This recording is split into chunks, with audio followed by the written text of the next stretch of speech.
Let's kick things off with a band that basically hit self-destruct on purpose. By 1998, Van Halen had already burned through 2 singers. Instead of grabbing a safe pick, Eddie decided this was the moment to get artistic. Enter Gary Cherone, formerly of Extreme, walking into a situation that was already smoking.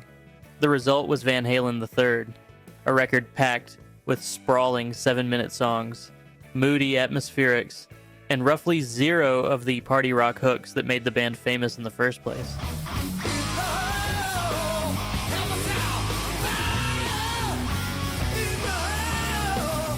Eddie played almost every instrument himself, which sure is impressive, but also kind of a red flag when your guitarist is also doing bass and keys, because nobody else showed up creatively. Fans wanted stadium anthems. They got a prog experiment nobody requested. Sales cratered. Reviews were brutal. And Gary was gone within 2 years. Van Halen wouldn't release another studio album for 14 years. Sometimes reinvention works. This time it just about ended the band.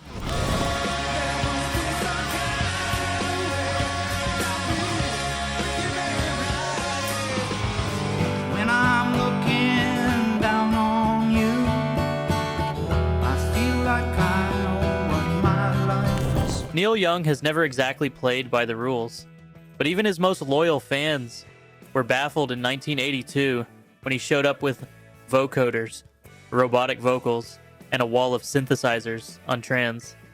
His label, Geffen, hated it so much they later sued him for making music that was deliberately uncommercial, which is a wild thing to say about a guy known for gentle acoustic classics.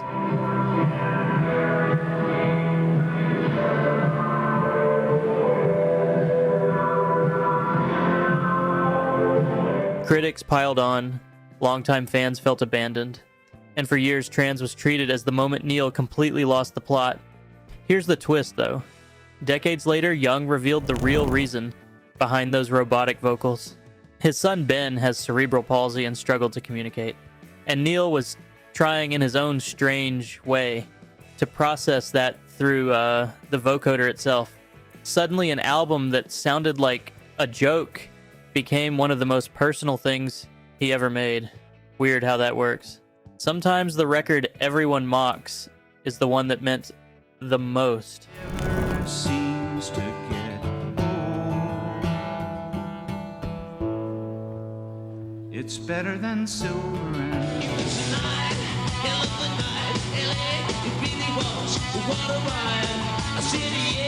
By 1993, Billy Idol had decided the future was here, and he wanted everybody to know it. Cyberpunk came packaged with a CD-ROM, dial-up internet tie-ins, and a whole marketing campaign built around a concept most of his fans genuinely did not understand yet. Because again, this was 1993, and half the country still thought the internet was a fax machine with extra steps. Critics mocked it mercilessly. Sales were dismal, and Billy Idol, MTV's leather-clad punk icon, briefly became a punchline for embracing technology nobody was ready for.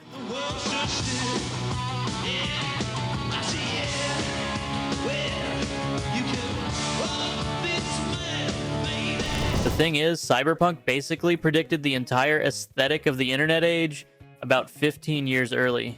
The digital identity stuff, the online culture obsession, all of it. It bombed so hard commercially that Idol barely toured behind it. But listen to it now, and it sounds less like a mistake and more like a guy who set his watch to the wrong decade. Being right too early is still being wrong. Career-wise,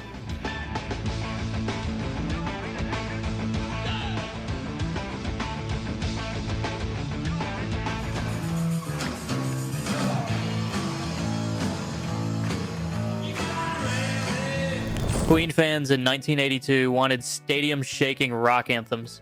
What they got instead was Hot Space, a record where Freddie Mercury decided guitars were basically optional and disco funk bass lines were the new religion. Brian May reportedly wasn't thrilled. Guitar solos got buried under synthesizers and drum machines, and longtime rock fans felt like the band that gave them arena-sized classics had wandered off to a completely different party.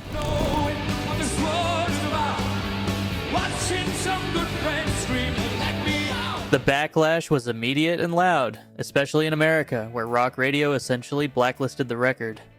Even Freddie later admitted the timing and execution were off. Here's the reframe, though. Decades later, critics and fans quietly came around. The grooves hold up. One massive Bowie collaboration is on there, and modern listeners tend to hear Ambition, where 1982 rock purists heard Betrayal. It didn't kill Queen. They'd bounce back plenty. But for a hot minute, this was the album that made people wonder if the band had lost the thread entirely.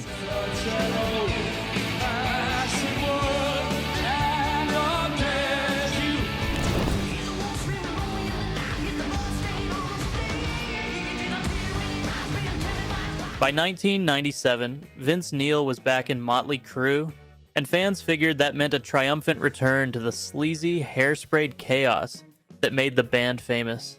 Instead, they got Generation Swine, an album soaked in industrial influences, alternative rock production tricks, and a sound that felt less like a comeback and more like a midlife crisis set to a drum loop.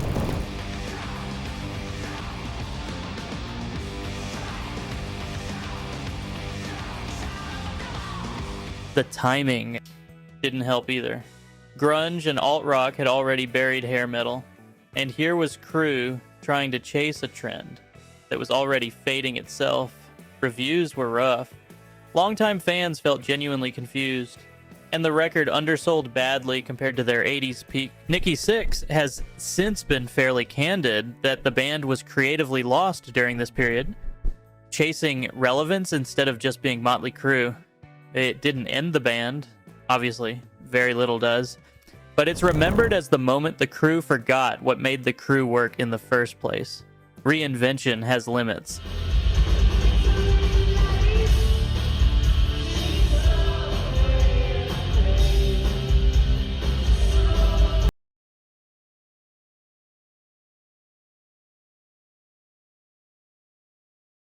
Dylan, a man who has survived roughly a dozen different reinventions, has one record he probably wishes people would forget.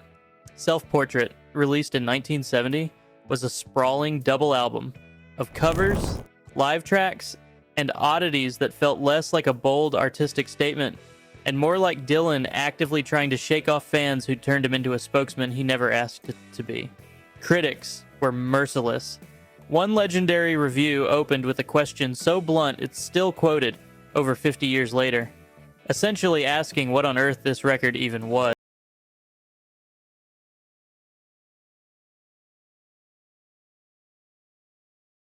That's not a great sign when the biggest music magazine in America is publicly scratching its head at your new release.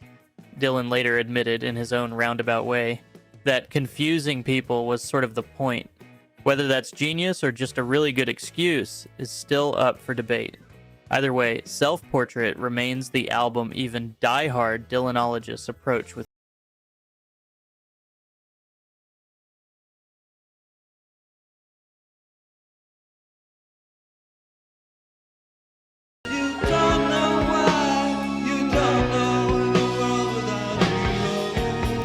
Kiss built an empire on fire-breathing, blood-spitting, stadium-shaking rock and roll. Then, in 1981, they decided what fans really wanted was a concept album about a mythical boy hero on a quest for enlightenment. Music from The Elder was meant to launch a movie, a whole cinematic universe even, built around Gene Simmons' grand ambitions. The movie never happened. The album barely did either, commercially speaking. Even the record label reportedly wasn't sure how to sell it. Just a sad and useless thing where you don't know what you... Ace Frehley, already checked out mentally, grew even more disconnected during the sessions, and the tour that followed featured almost none of the new material, because even Kiss seemed to know it wasn't landing with the leather and pyro crowd. It's remembered today as the moment the band that never took itself too seriously suddenly took itself very seriously indeed, and paid for it. Kiss recovered, obviously. They always do. But The Elder remains the strangest detour in the whole face-painted saga.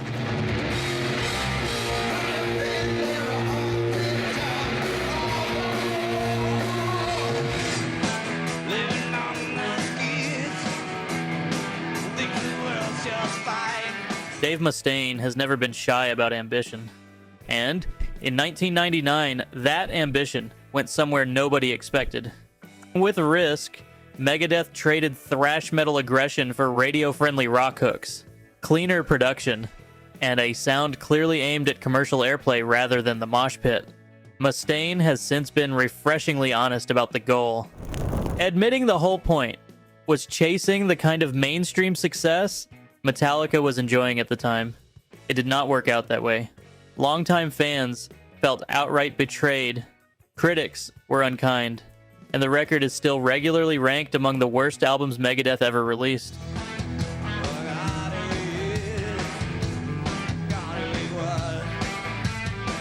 The irony is brutal.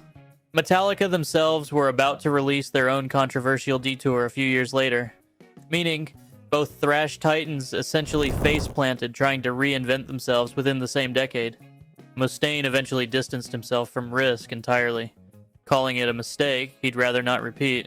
Sometimes chasing the competition just means tripping over your own legacy instead. Now we lay you down to rest. You'll never be more second best. Since I hid your if I was half drowning. Now, here's a collaboration nobody asked for and almost nobody defended.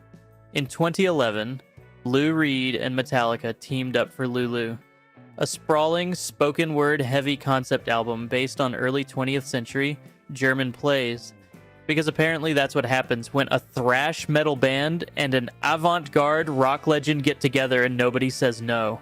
Fans were baffled from the opening track. Critics were openly hostile. And even loyal Metallica diehards struggled to defend lyrics that became genuinely infamous online.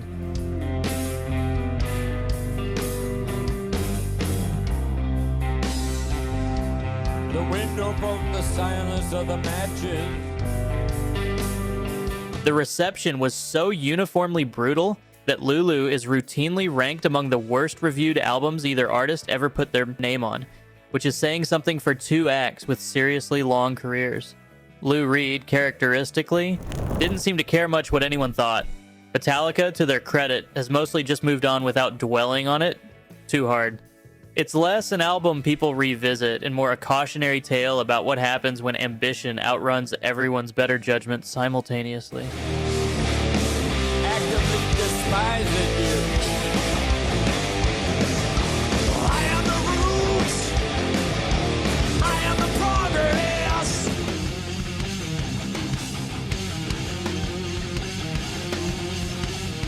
And finally, the big one. The record that nearly ended Metallica from the inside out. By 2003, the band was falling apart. Jason Newsted had just quit. James Hetfield checked into rehab. And the sessions were so dysfunctional, they got turned into an entire documentary. Essentially filming a band in therapy in real time. What came out of that chaos was Saint Anger. No guitar solos anywhere. Bob Rock filling in on bass. And a snare drum sound so notoriously ugly, it became a running joke across the internet for the next 2 decades.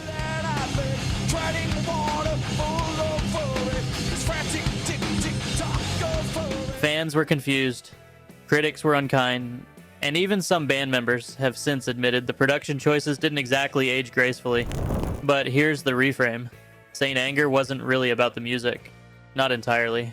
It was Metallica documenting their own near breakup in real time, warts and all, and somehow surviving it. The album's a mess. The story behind it might be the most human thing Metallica ever put out.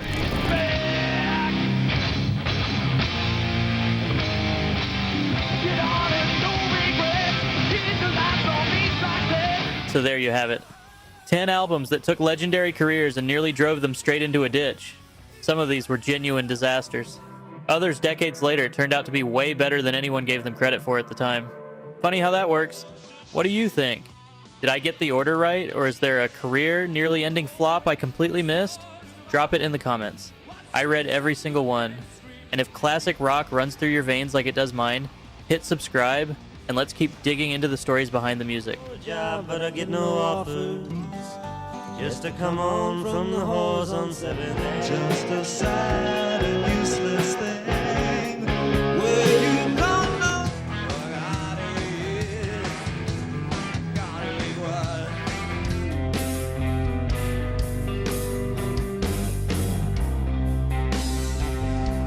The window from the treading water full of fury. It's frantic